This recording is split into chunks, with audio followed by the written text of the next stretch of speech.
Bismillahirrahmanirrahim. Dear student, today our topic is second derivative of parametric equation या parametric differentiation. आज हम derivative find करेंगे, second order derivative find कर लेंगे, लेकिन कौन से फंक्शन का करेंगे? पैरामेट्रिक आपके पास जो इक्वेशन या फंक्शन होते हैं उसके हम डेरिवेटिव फाइंड करेंगे। याद रखिए पैरामेट्रिक इक्वेशंस की डिफिनेशन आपको मैंने पहले भी फर्स्ट चैप्टर में मतलब डिटेल से आपको बताई थी, लेकिन यहाँ दोबारा मैं थोड़ा सा रिवाइज कर देता हूँ।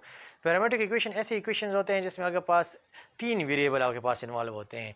एक्स और वाई जो वेरिएबल होते हैं वो डिपेंड करते हैं एक थर्ड वेरिएबल पे। तो इस टाइप की इक्वेशन को हम क्या कहते हैं? पैरामेट्रिक इक्वेशन कहते हैं। जिस तरह आपके पास देखिए एक्स भी डिपेंडेंट वेरिएबल है और वाई भी डिपेंडेंट वेरिएबल है। एक्स और वाई दोनों डिपेंड कर रहे हैं एक और वेरिएबल पे, टी पे, जो टी आपके पास यहाँ इंडिपेंडेंट वेरिएबल है। तो इस टाइप के फंक्शन को हम पैरामेट्रिक इक्वेशंस कहते हैं। ठीक है, अब पैरामेट्रिक इक्वेशंस के हमने डेरिवेटिव को फाइंड करना है और लेकिन सेकंड ऑर्डर डेरिवेटिव फाइंड करना है। ठीक है, फर्स्ट ऑर्डर डेरिवेटिव फाइंड करने का एक लेक्चर इससे पहले हम दे चुके हैं। ठीक है, कि आपके पास फर्स्ट ऑर्डर डेरिवेटिव हम पैरामेट्रिक इक्वेशन का कैसे फाइंड करते हैं, लेकिन आज हम ये यहाँ इस लेक्चर में ये सीखेंगे कि हम second order derivative parametric equation का किस तरह फाइंड करते हैं। तो स्टार्ट करते हैं। सबसे पहले आप इस x का डेरिवेटिव लें with respect to t।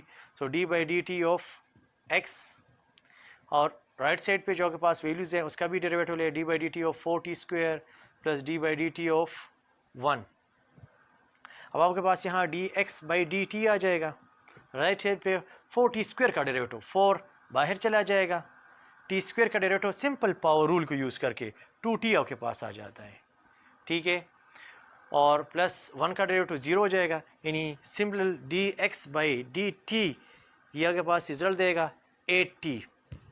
So D x by d t का रिजल्ट 8t आपके पास आ गया। ठीक है, इसी तरह सेम प्रोसीजर यूज़ करके आप y का derivative with respect to t लें, d by d t of y, d by d t of 6t³ and d by d t of 1। ठीक है, सो आपके पास यहाँ d y by d t आ जाएगा, 6 बाहर चला जाएगा। t³ का डेरिवेटिव सिंपल पावर रूल को यूज़ करके 3t² आ जाएगा, 3t²। पावर रूल मैक्सिमम आपके पास डिफरेंशिएशन के क्वेश्चंस में यूज़ होता है। पावर रूल पे अलग एक लेक्चर आपके पास है, तो उसका अगर पावर रूल आपको समझ नहीं है तो उस लेक्चर को आप और से सुन ले तो वो क्लियर हो जाएगा आपके पास। और कांस्टेंट का डेरिवेटिव आपके पास 0 आ जाएगा। So d y by d t आपके पास आ जाएगा 18t²। सो आपके पास आपने y का डेरिवेटिव विद रिस्पेक्ट टू भी फाइंड कर लिया, x का भी derivative with respect to t find कर लिया। अब इन दोनों को चेन रूल के थ्रू कंबाइन कर ले। याद रखें पैरामेट्रिक इक्वेशन की जब भी हम डेरिवेटिव फाइंड करते हैं तो उसमें चेन रूल मस्टली यूज़ करते हैं। तो यहाँ चेन रूल के थ्रू हम इनको कंबाइन करेंगे using chain rule. Chain rule use करते हैं, d y by d x equal होता है d y by d t into d t by d x. ये चेन रूल की डिफिनीशन है। ठीक है, चेन रूल पे भी आपके पास एक कंप्लीट लेक्चर मौजूद है जहां मैंने समझाया था कि हम इसको लिखते कैसे हैं। ठीक है, तो वहां से आप इसको नोट कर सकते हो। ये वाई प्राइम आपके पास आ जाएगा, d y by d t का रिजल्ट यहाँ लिख ले, वो आपके पास है 18t² into d t by d x, d t by d x यहाँ आप इसका रिसिप्रोकल ले ले। वहाँ आप देखिए d t by d x है, यहाँ d x by d t है। सो इसका रिसिप्रोकल अगर आप लिखना चाहते हो तो D t by d x का जो रिजल्ट होगा, इसको हमने इसके लेफ्ट साइड की वैल्यूज़ को हमने उल्टा कर लिया है, तो यहाँ हर एक वैल्यू डिवाइड होती है 1 पे। सो 1/8t आपके पास आ जाएगा, यानी D t by d x का जो रिजल्ट है वो 1/8t है। सो यहाँ आप पुट कर दे 1/8t, यहाँ सिंप्लीफिकेशन हो जाएगी, एक t² के साथ कैंसिल हो जाएगा, 2 पे डिवाइड कर दे, 2 9 ज़ार 18 आपके पास आ जाएगा और 4 ज़ार 8 आपके पास आ जाता है। तो वाई प्राइम का जो रिजल्ट आता है वो आपके पास आ जाता है 9t/4। सो ये आपके पास जो है क्या कहते हैं वाई प्राइम आपने फाइंड कर लिया। कौन सा रूल यूज़ करके? चेन रूल को यूज़ किया है। और किस चीज़ का आपने डेरिवेटिव फाइंड किया? पैरामेट्रिक इक्वेशन का फाइंड किया।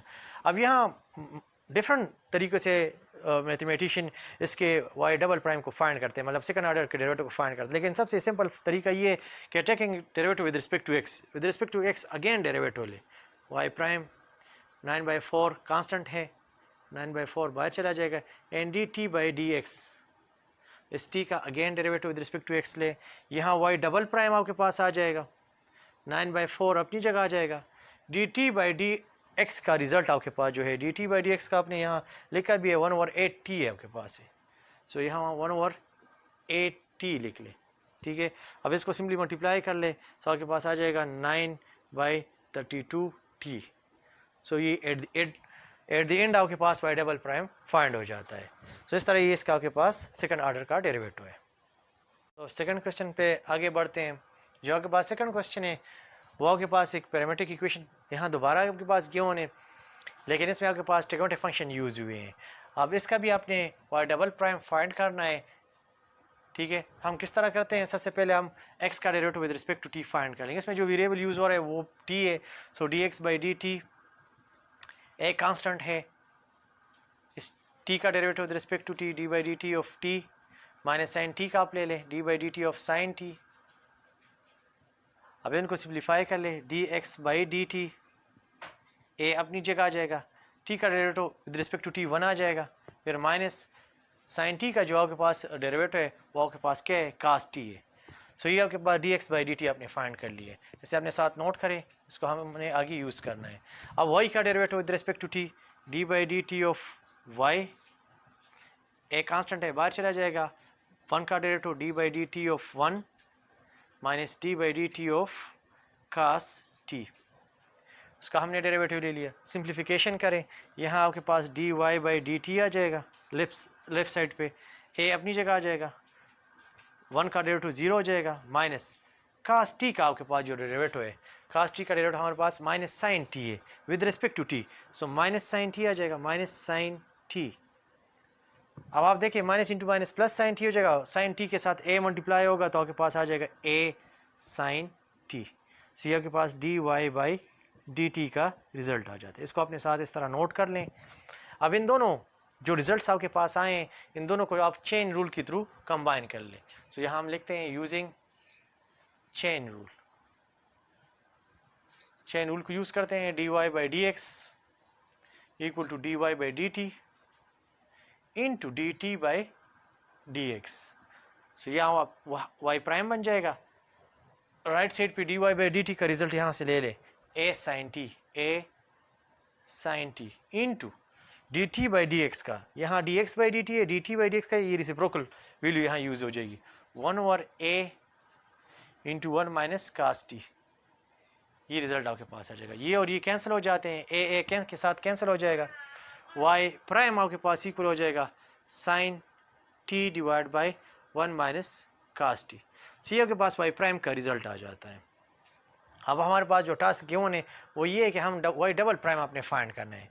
सो इसका again derivative with respect to t आपने विद रिस्पेक्ट टू x आपने इसका अगेन डेरिवेटिव लेना है। सो जब आप इसका डेरिवेटिव लेंगे d by d x of y prime, similarly यहाँ भी d by d x of sine t divide by 1 minus cos t, इसका अगेन डेरिवेटिव ले रहे हैं। सो आपके पास यहाँ याद रखिए, इसमें जब हम again derivative with respect to x लेते हैं, सो y प्राइम यानी आपके पास जो y प्राइम का रिजल्ट आए, यानी y प्राइम का नहीं dx बाई dt का जो रिजल्ट है वो इसमें यूज़ होगा, क्योंकि यहाँ हम जब t का derivative with respect to x लेंगे तो dt बाई dx आएगा, जो उसका रिजल्ट यहाँ हम यूज़ करेंगे। सो यहाँ आपके पास y डबल प्राइम आ जाएगा, y double prime. Right side पे आपके पास कौन सा रूल यूज़ होगा, चूँकि फ्रैक्शन फॉर्म में है तो क्वोशंट रूल आपके पास यूज़ होगा।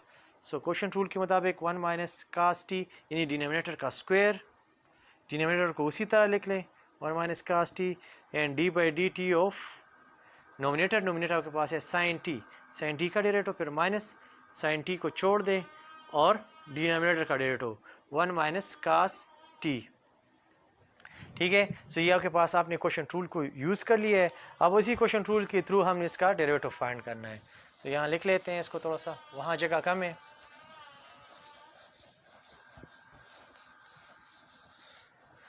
सो लेफ्ट साइड पे आपके पास आ जाएगा y double prime, right side में आपके पास जो फर्स्ट है 1 माइनस कास t, और फिर आपके पास जो साइन t का रिजल्ट है, साइन t का जो डेरिवेटिव है वो आपके पास है कास t, लेकिन चूँकि आप डेरिवेटिव विद रिस्पेक्ट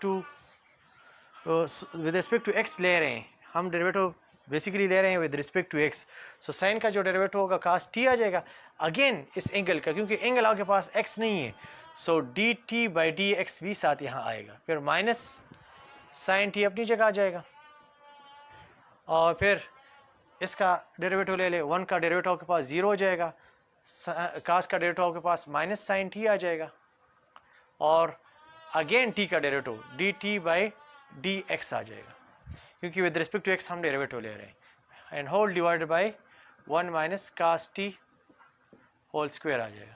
अब मज़ीद सिंप्लीफिकेशन इसमें करें, कास टी मल्टीप्लाई कर ले, cos t minus cos square T,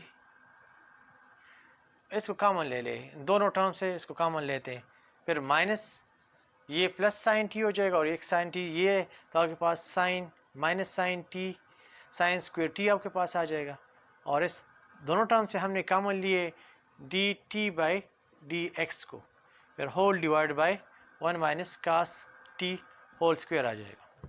उम्मीद है आपको समझ आएगी। दोबारा यहाँ नोट कर ले, हम with respect to x derivative ले रहे हैं, सो इस वजह से आगे पास जब साइन टी का डेरिवेटिव लेते हैं तो कास टी के साथ हम D t by d x उसके एंगल का अगेन डेरिवेटिव लेते हैं। सेम यहाँ भी करते हैं, 1 का डेरिवेटिव 0 हो जाता है, कास टी का माइनस साइन टी, और फिर टी का d t by d x आ जाता है, और फिर इन दोनों से हम ये कॉमन ले लेते हैं, D t by d x वो बाहर आ जाता है। अब इसकी वैल्यू हमने यहाँ लिखनी है, सो इसको पहले सिम्प्लीफाई कर लें, कास टी अपनी जगह आ जाएगा, कास टी इन दोनों से माइनस कॉमन ले लें, ये ब्रैकेट अगर आप ना भी लिखें तो भी मतलब ये देखें अब इसके साथ मल्टीप्लाई हो जाता है, ब्रैकेट लिखने की ज़रूरत नहीं है, इसके साथ भी मल्टीप्लाई होगा, इसके साथ भी माइनस कॉमन ले तो आपके पास आ जाएगा cos square t plus sine square T.